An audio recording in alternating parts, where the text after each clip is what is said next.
Hello नमस्कार दोस्तों। RSM SSB PTI भर्ती 2021 की हम बात कर रहे हैं कि इनकी क्या सैलरी रहने वाली है। साथ ही ग्रेड पे डीए एचआरए सब के बारे में हम डिटेल में बात करेंगे। प्रोबेशन में कितनी सैलरी मिलेगी, प्रोबेशन के बाद कितनी सैलरी मिलेगी, इन सब के बारे में डिटेल में हम बात करेंगे। लेकिन एग्जाम प्राइड चैनल पर अगर आप नए हैं तो चैनल को सब्सक्राइब करें ताकि लेटेस्ट अपडेट सबसे पहले आपको मिल सके। तो शुरू करते हैं। जो पीटीआई भर्ती है इसमें आपको लेवल 10 पे रखा गया है और ग्रेड पे आपका कितना रहेगा 3600 और 2 साल का यहाँ पर प्रोबेशन पीरियड कंप्लीट करना रहता है, जो कि हर वैकेंसी में कवर करना रहता है ना। तो इसके बाद में हम बात करें, फिक्स पेमेंट आपको मिलेगा 23,700 रुपये 2 साल के लिए, ठीक है। तो यहाँ पर कुछ छोटे छोटे डिडक्शन है, जैसे कि जीपीएफ हो गया 1100 रुपये, आरजीएचएस के 658 रुपये। जो जीपीएफ है जनरल प्रोविडेंट फंड, ये गवर्नमेंट ऑफ राजस्थान की स्कीम है, एक तरह का इन्वेस्टमेंट आप समझ सकते हो। 1100 रुपये इसमें आप लगा रहे हो, ठीक है। आरजीएचएस जो है राजस्थान गवर्नमेंट की हेल्थ स्कीम है, जिसके तहत आपको मेडिकल फैसिलिटीज प्रोवाइड की जाती है। तो 658 रुपये इसके कटते हैं, तो इसमें आपकी फैमिली भी कवर होती है, ठीक है। तो नेट सैलरी आपके पास जो आती है वो आपका जो फिक्स पेमेंट है उसमें से घटा दीजिएगा 1100 और 658, तो 21,942 रुपये आपके इन हैंड सैलरी आपके अकाउंट में आने वाली होती है। 2 साल का प्रोबेशन पीरियड जब कंप्लीट हो जाता है तो फिक्सेशन होगा। अब फिक्सेशन के बाद में क्या करेंगे आप, तो यहाँ पर देखते हैं। फिक्सेशन के बाद भी आपका जो ये लेवल वगैरह तो सब सेम रहना ही है, लेकिन जो आपका बेसिक रहेगा अब 33,800 रुपये रहेगा।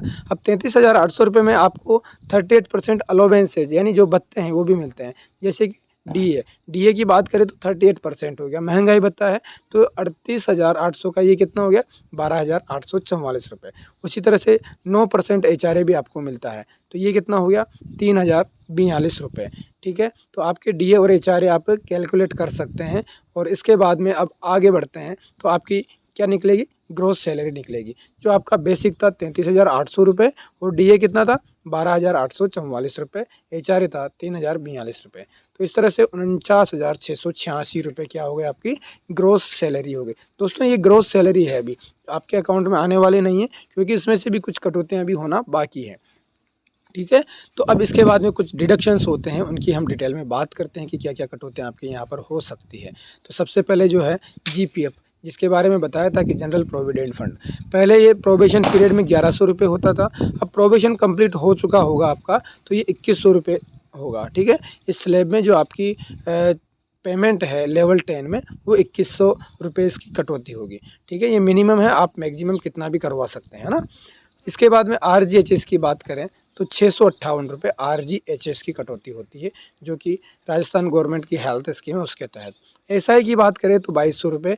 स्टेट इंश्योरेंस एक तरह का राज्य बीमा है ये, इसके भी आपके कितने रुपए कटते हैं 2200 रुपये महीने का कटेगा, है ना। तो ये आपके डिडक्शंस हो गए, ठीक है।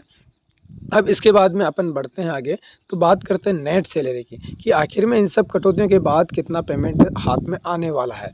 तो सबसे पहले जो इम्पोर्टेंट बात है वो है कि आपकी ग्रोस सैलरी कितनी बनी थी, सबको मिला के ये बनी थी आपकी 49,686 रुपये। आप देख पा रहे हैं यहाँ पर basic plus DA plus HRA से बनी थी 49,686 रुपये। तो इसमें से आपके अब डिडक्शन होंगे जीपीएफ का, आरजीएचएस का और एसआई का। तो जीपीएफ का कितना 2100 रुपये, आरजीएचएस का 658 और एसआई का 2200 रुपये। तो इस तरह से ये आपके कुछ अमाउंट डिडक्ट हो जाएगा। तो फाइनली आपके कितना बचेगा 44,731 रुपये। ये इन हैंड नेट सैलरी आपकी रहेगी जो आपके अकाउंट में आपको मिलने वाली रहती है, ठीक है। तो ये बहुत अच्छा अमाउंट है, इतना बुरा अमाउंट ये नहीं है। अगर आप प्राइवेट सेक्टर में जॉब करते हैं तो आपको पता होगा कि कितनी अच्छी सैलरी है ये, है ना।